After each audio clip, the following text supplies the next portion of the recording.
The first is meditation. And I really like meditation as the very first thing to do. And I'll just go over the 4 before I get into meditation. So it's meditation. The second step is hydration. The third step is body priming, which is basically just moving your body in any way, getting your body awake, gently awake. And the fourth step is the journal itself, the journaling process itself. So it's those 4 basic steps. And I keep meditation as the first thing because it's so easy to skip meditation if you go into your day and then try to meditate. So what's worked best for me is to meditate as the very first thing I do. Like as soon as I wake up, I just sit up in bed and meditate. Because otherwise I won't do it. Like I've tested other things and like meditating after I'll do other things or meditating at night, and it's so hard to stick to it consistently. I'll do it occasionally, but it's so hard. And so having that as the first priority, like as soon as I wake up, that's what I do. That really establishes meditation as a habit and allows you to do it consistently. And then there's also this effect that's like you're in that state between dreaming and waking when you're first waking up. So it's actually easier to dip into those meditative states, in my opinion.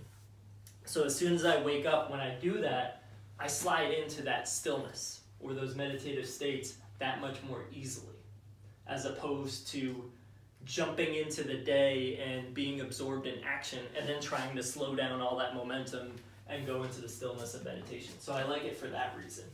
And then I got a couple implementation strategies with meditation. And one of them is actually for busy people. If you wake up to an alarm, most people use the snooze button, but you can actually use the snooze button as your meditation button.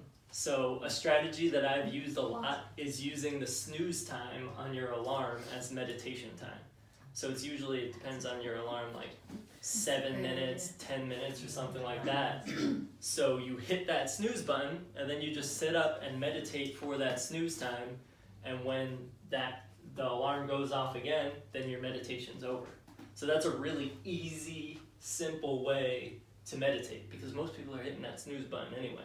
And meditation is just as restful as like the light sleep patterns anyway.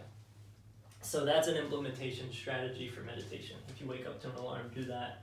And then another one that's super simple is I don't like to wake up to an alarm most days. So you can also start with meditating for like 1 minute or 2 minutes or something like that. And don't even worry about the time. I used to get hung up on like, did I do it for 2 minutes? Did I do it exactly for 2 minutes? It doesn't matter as long as you give yourself that stillness and just watch your thoughts for a few seconds. That's really what counts. You're establishing that pattern. So consistency is more important, especially with meditation, actually with everything. It's more important than meditating for an hour once a week or once a month or something like that. So I would rather everyone meditate for 5 minutes a day than 30 minutes every other week, because it's doing that consistently. Establishing that pattern is what really starts to create the change. So if you haven't meditated, just start with a minute.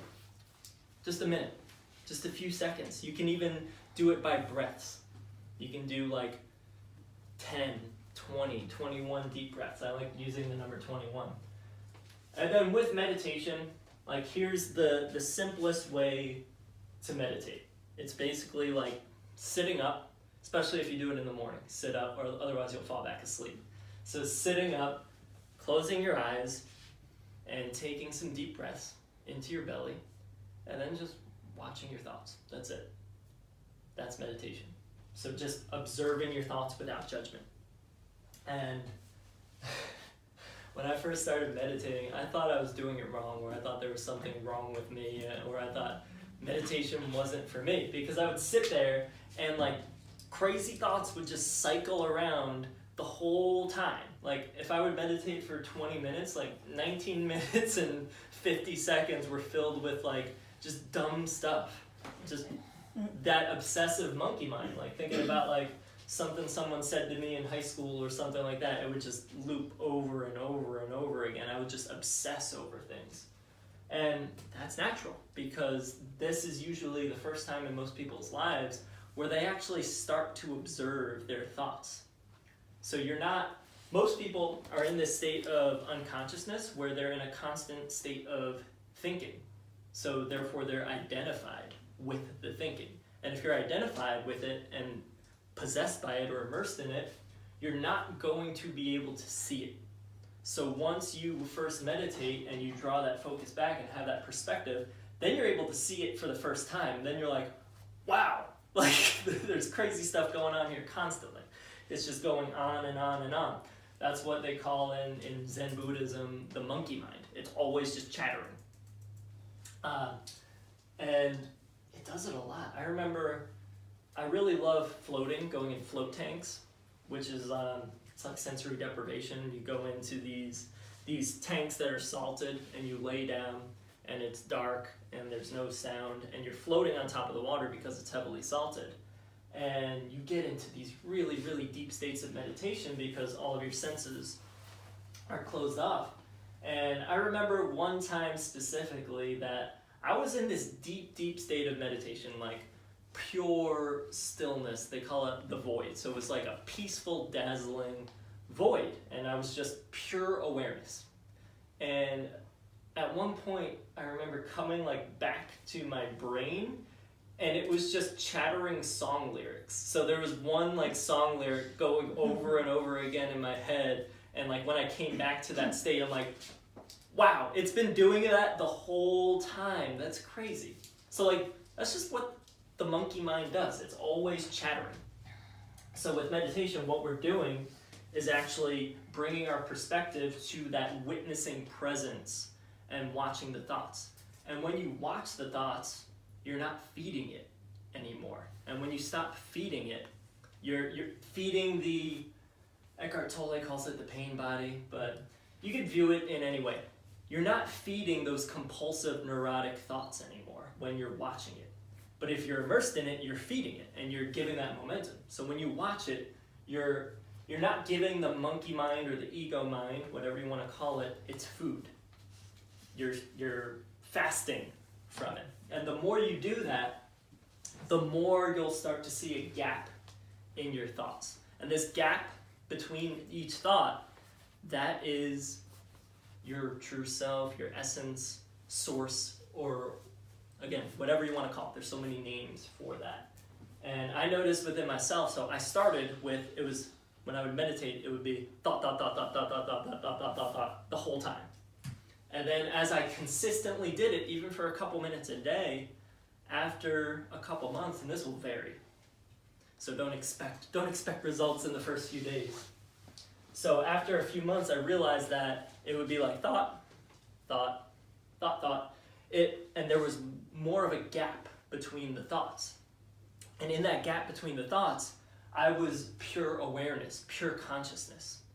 So that's what meditation does. It allows you to shift that perspective from being the thoughts, being the neurotic thoughts or the anxiety or the fear, to being the observer of the thoughts. And then you start to think like, okay, I'm not the thoughts, I'm the observer of the thoughts. So that begins like a shift in self and a shift in identification, because you realize that, okay, who's watching these thoughts then?